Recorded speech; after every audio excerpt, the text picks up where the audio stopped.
Hello. Happy Tuesday. Terrific Tuesday, however you want to say it. We're going to go ahead and start our devotion here today. Just turning off some music. Welcome. Oh, touch my face. Daggone it. Daggone it. Did it again. Try to count them, okay? Keep track of it. Well, before we begin, I am saying I hope everybody's well. We're still in this area. We're still looking to stay clear and not let this thing overwhelm us. Our hospitals and our staff that are working those hospitals, we want to keep them well, and so we do the best to take care of ourselves so that they don't have to take care of us and put themselves at risk. But for all those that are, when we say our prayers today, let's lift up a time of thanksgiving for all those who put themselves on the line for others, who would give of themselves in a sacrificial way to help others be at peace, to be well and healthy. Let's begin with a word of prayer.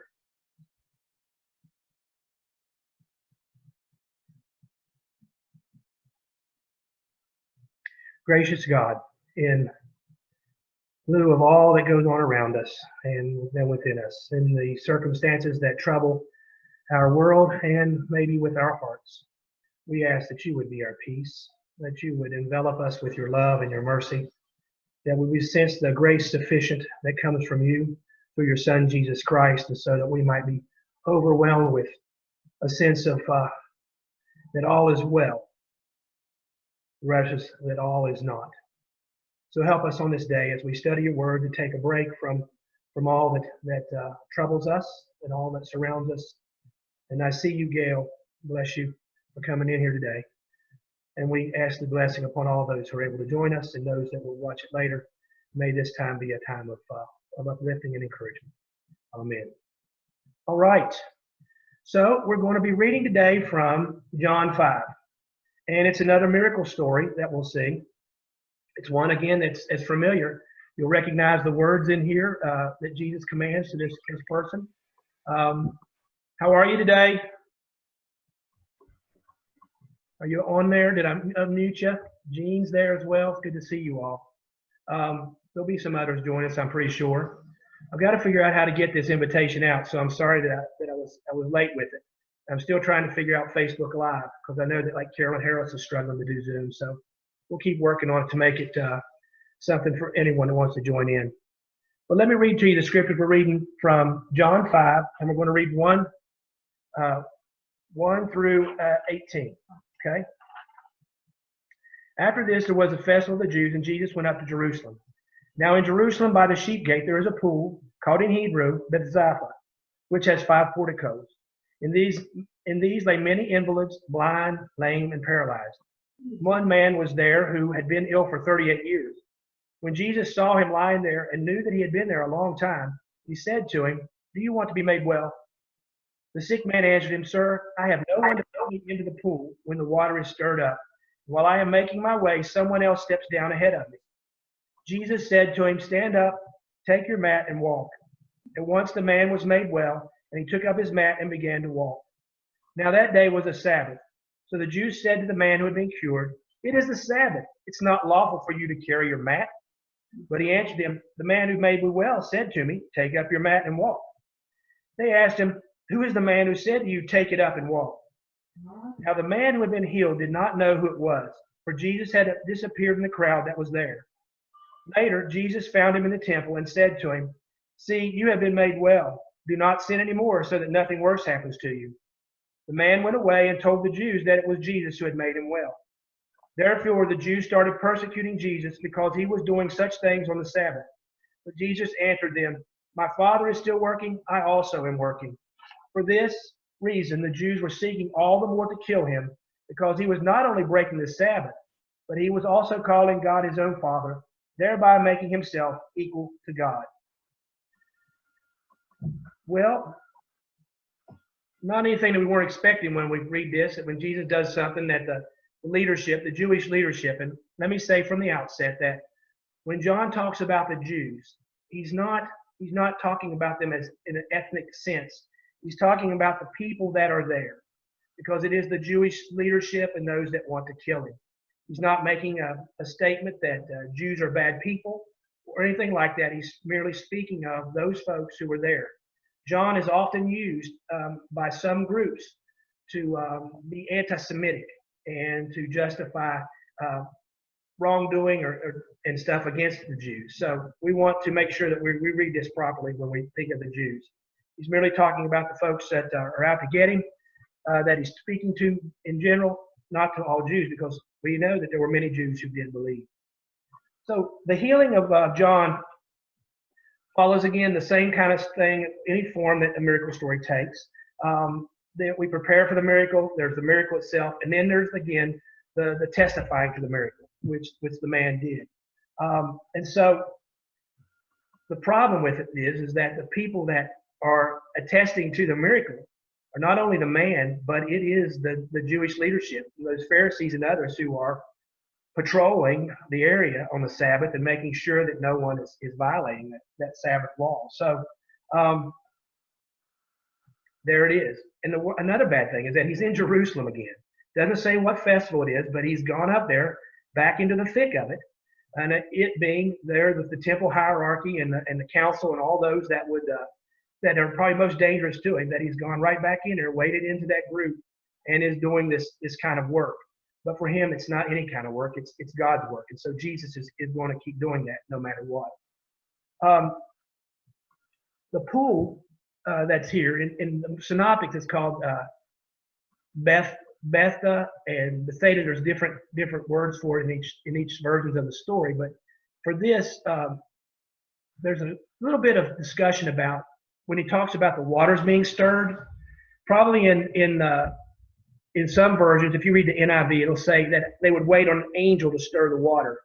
But that's not in the latest manuscript, the earliest manuscripts. And so, like in the NRSV and the RSV, they don't include that part. They just talk about wait for the waters to be stirred in there. So there's some little things like that in here. But let's talk about the miracle itself. Jesus initiates this. I mean, he's just walking out there on the pool. Unlike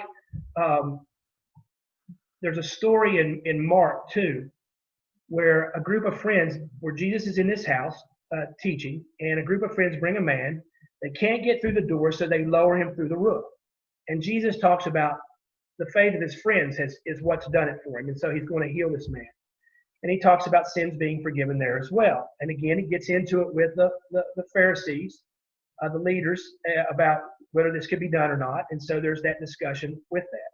And so in this, though, it's similar, but it's not the exact same incident. The words are the same in terms of rise, take up your mat, and walk. It's the same commands that Jesus gives to the paralytic in Mark.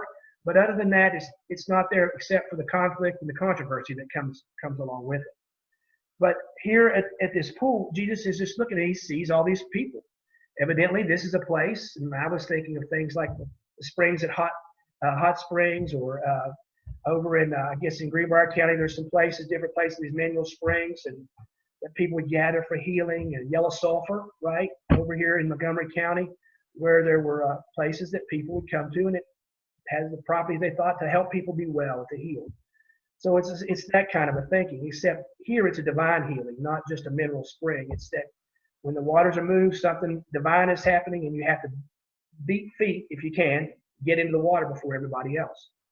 And that's what we hear in this man, is that when Jesus asks him if he wants to be made well, I guess I would think that he would say, oh, absolutely, let's do this. But he doesn't. He kind of gives an excuse, because in his mind, there's only one way that he can be healed. A divine healing from a person is not in his thoughts. He's only thinking about it one way. He has to get to the water first. And he says, I try, but somebody always gets in there before me. So I guess in a way I could sense some hopelessness with this. He's been there 38 years. Nobody tells Jesus 38 years. When we read it in the truest sense of the Greek, it's that Jesus is kind of like when he was talking to the woman at the well, he just knew about her, that he knows things. Nathaniel at the beginning of John, he's the same thing. Here is a one among you who has no God. He knows about people. He reads people. He has that divine sense of who people are and what's going on. And so he senses that this guy's been here for a long time, and he approaches him. And the man's again, probably like us, he sees only one way. He doesn't see what the divine possibility is outside of what's locked into our minds. We've always done it this way, and so that's the way it's got to be done. Maybe that's the thinking that we could have. And so we interpret what God can do through our own presuppositions, our own rote beliefs, our own what we've learned maybe since we were a child. And it's hard to jar us out of those things sometimes. And so this man is no different than us. We are human beings. In spite of that, Jesus says, take up your mat and walk. Kind of ignores the man's protest, or what, not a protest, but his excuse, and says, go. And the man does it. And then it says that Jesus slipped away and he goes to the Pharisees, or he's walking around with his mat. He didn't go to them to say, hey, look, I've been healed, and to kind of have that pronouncement that had to be done. But he gets caught being healed. And they don't like it because it's the Sabbath. Eventually, Jesus comes to the man again, and the man finds out who he is.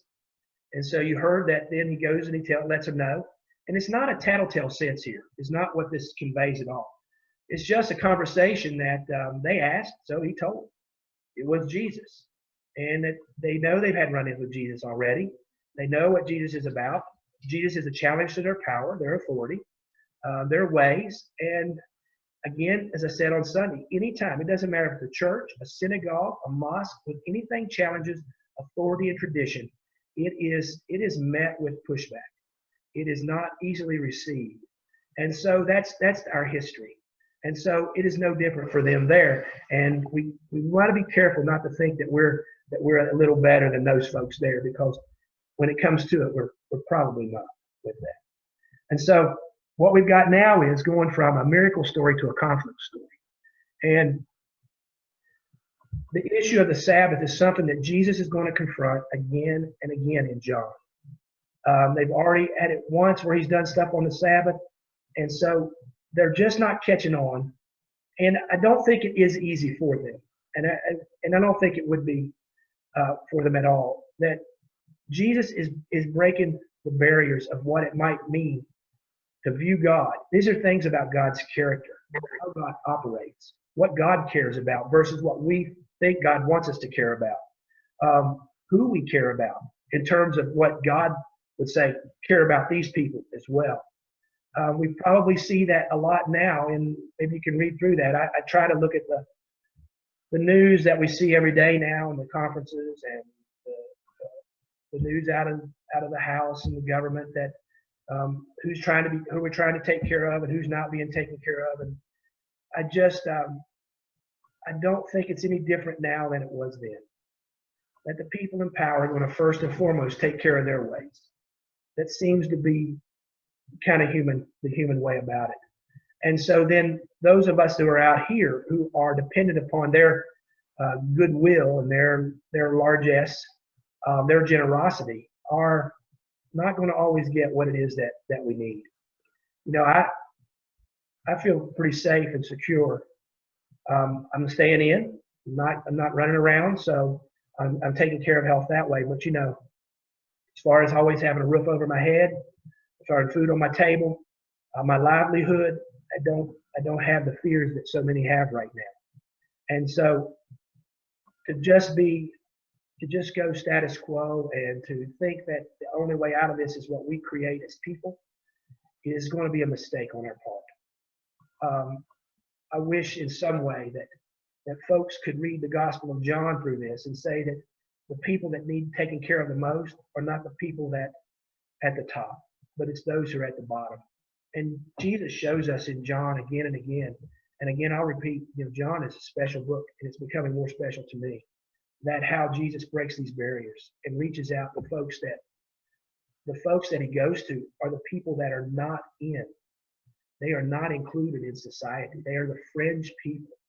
And so maybe that's our lesson there, is that in this crisis, we need to make sure that we're looking for those who are definitely considered the least of these and who are the most at risk, and even people that we don't like or that we don't approve of, and maybe mainly those people.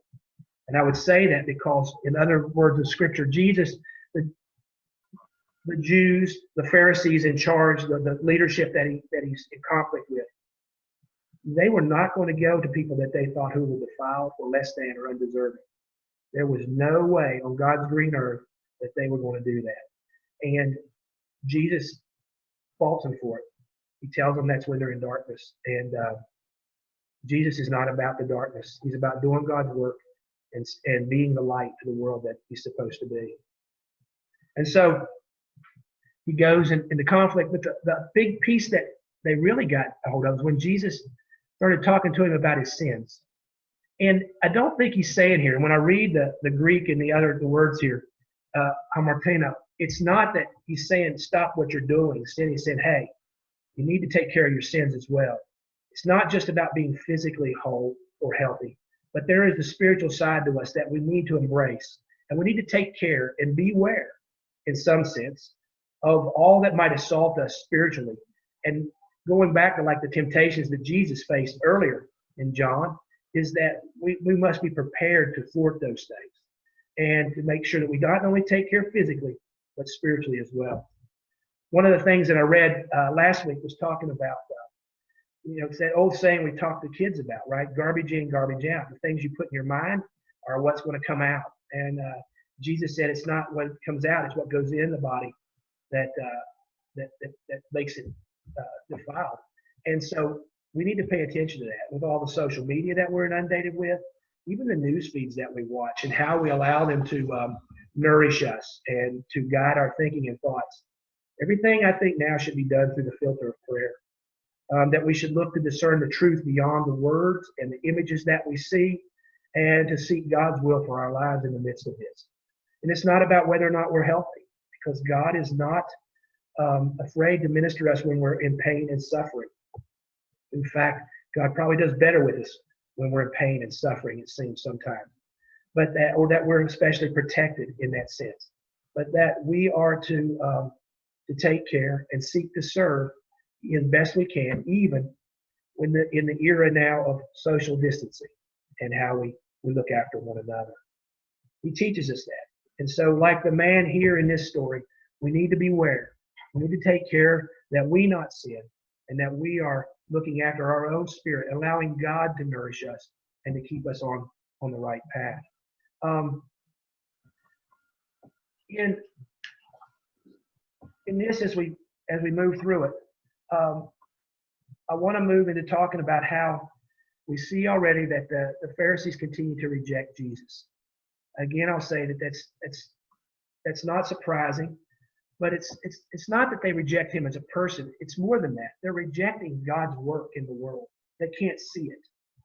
For them, it should not be anything more than business as usual. That faith as usual. That God's not going to act any differently.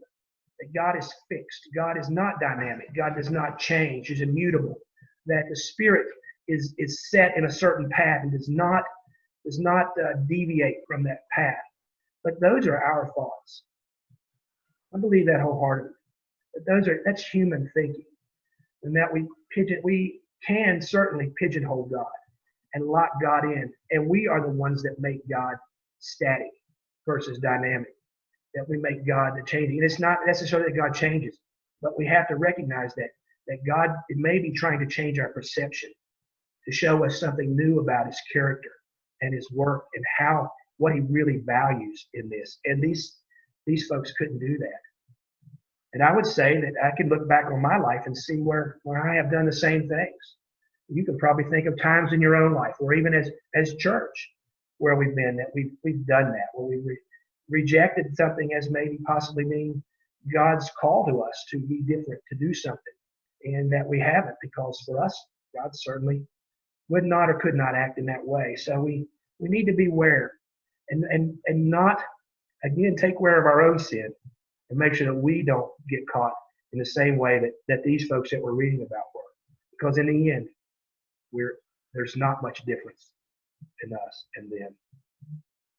And so we want to make sure that we do not reject the possibility that God is at work. I do not believe that God is casting judgment upon the earth through a pandemic. I would not say that in any way.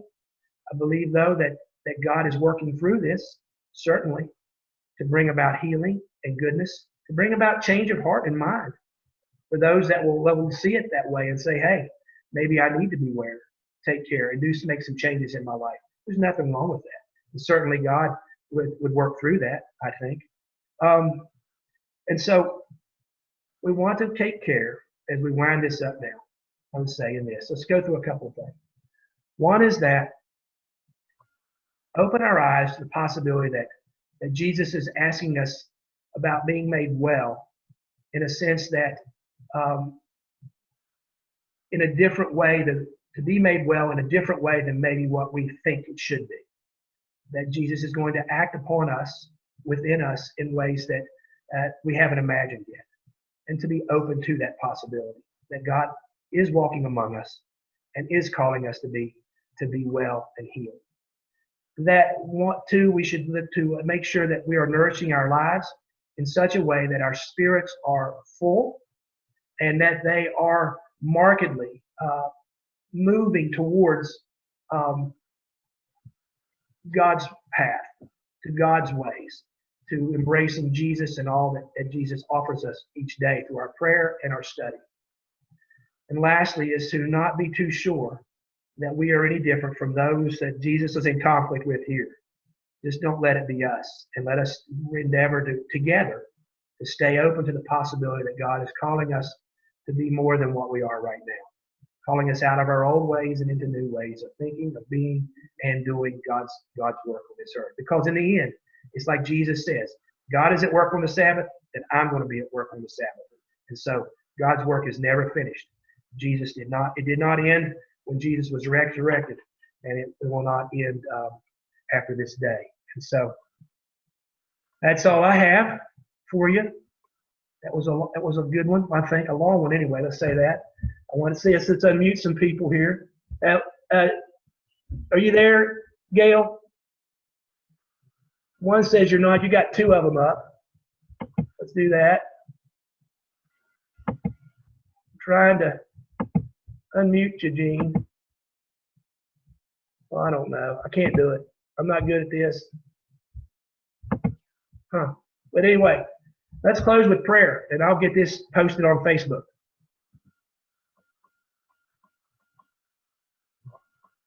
Lord, continue to move within us, among us, to reshape us, to make us more like the image of your Son, whom we read about, did amazing and great things. And it was always about your work.